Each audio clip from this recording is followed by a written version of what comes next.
ఆంధ్రప్రదేశ్లో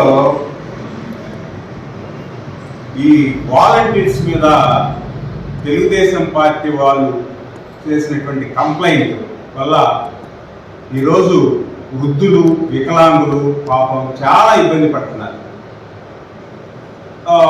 ఆంధ్రప్రదేశ్లో 2,60,000 మంది నిరుద్యోగులు కూడా నిరుద్యోగ భృతి లాంటిదే వాళ్ళకి ఇచ్చేది. ఒక 50 ఇళ్ళు చెప్పి నిరుద్యోగ భృతి బతకడం కోసం ఇస్తున్నాడు. ఆ 2,60,000 మంది నోట్లు కూడా మట్టి కొట్టారు ఈ తెలుగుదేశం పార్టీ వాళ్ళు. వాళ్ళ పాపం కూడా దొరుకుతుంది. 66 లక్షల మంది వృద్ధుల అనాథలు లేకపోతే వికలాంగులు ఎవరైతే వారి పాపంతో పాటు ఈ 2,60,000 మంది వారి పాపం కూడా తెలుగుదేశం వాళ్ళకి తగిలే పరిస్థితి తగులుద్ది.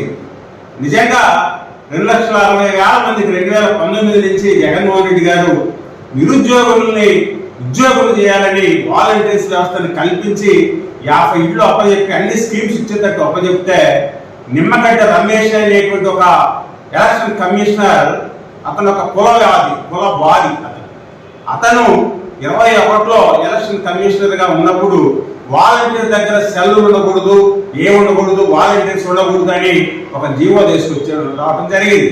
సరే, అదే అయిపోయింది. ఆ తర్వాత 2023 డిసెంబర్లో 3వ తారీఖున ఢిల్లీ హైకోర్టులో వేశారు వాలంటీర్స్ ని ఎలక్షన్ లో పనిచేయించకూడదు అని.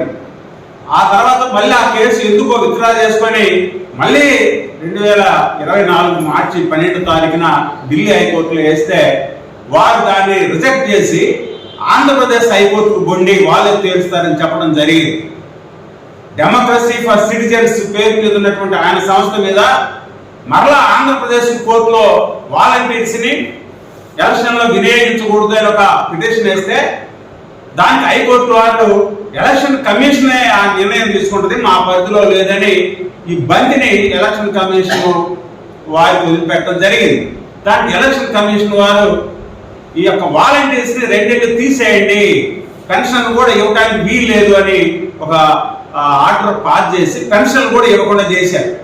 చాలా మందికి ఇళ్ల దగ్గర పోయి పెన్షన్ ఇస్తూ ఉంటే పాపం వాళ్ళందరూ కూడా నిన్న ఒక ముసలాయన పెన్షన్ కోసం పోయి సచివాలయానికి నడిచి వస్తానని పోయి చనిపోయిన పరిస్థితి, కుంటోళ్ళు అల్లాడిపోతున్నటువంటి పరిస్థితి, ఆడవాళ్ళు అల్లాడిపోతున్నటువంటి పరిస్థితి. ఇటువంటి దుర్మార్గమైనటువంటి దీనికి తగ్గట్టు పురంధరేశ్వరి అనేటువంటి ఒక దున్నపోతుంది. ఆమె ఏమంటుందంటే ఈ వాలంటీర్స్ కి కూడా బటన్ నొక్కొచ్చు కదా జగన్మోహన్ రెడ్డి అనేది.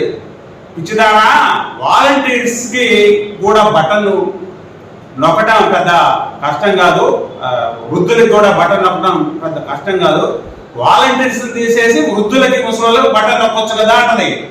అది చాలా మంది వృద్ధులకి అకౌంట్స్ లేవు, అకౌంట్ చూసుకోవడం తెలియదు.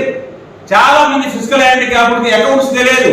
66 లక్షల మందిలో 50 లక్షల మందికి అకౌంట్స్ లేవు, అకౌంట్స్ చూసుకోవడం తెలియదు, బ్యాంకుకి పోయి తెచ్చుకోవడం తెలియదు. ఈ పిచ్చిది చెప్పినట్టు జగన్మోహన్ రెడ్డి బటన్ నొక్కిన పెన్షన్లు వేస్తే వాళ్ళు ఎలా పోయి తెచ్చుకుంటారు? వాళ్ళకి సెల్ ఫోన్లు ఉన్నాయా ట్రాన్స్ఫర్ పట్టడానికి? ఎలా ఈ యొక్క బుద్ధి తక్కువ పురంధరేశ్వరి ఏదో చూద్ది.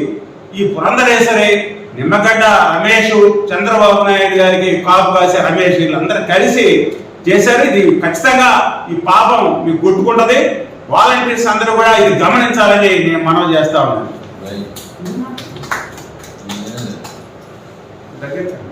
మాట్లాడు.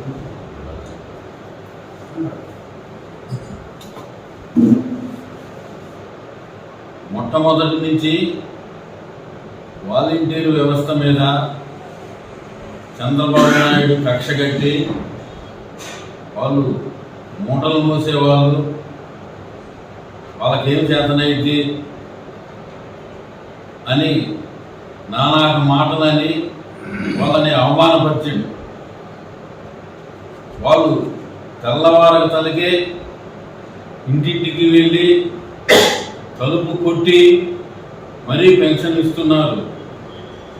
అది చూసి ఓర్వలేక ఎక్కడ జగన్మోహన్ రెడ్డి గారికి మంచి పేరు వస్తుందోనని కోర్టుకు పంపించి ఇంటింటికి వెళ్ళి ఇచ్చేసి రద్దు చేసింది.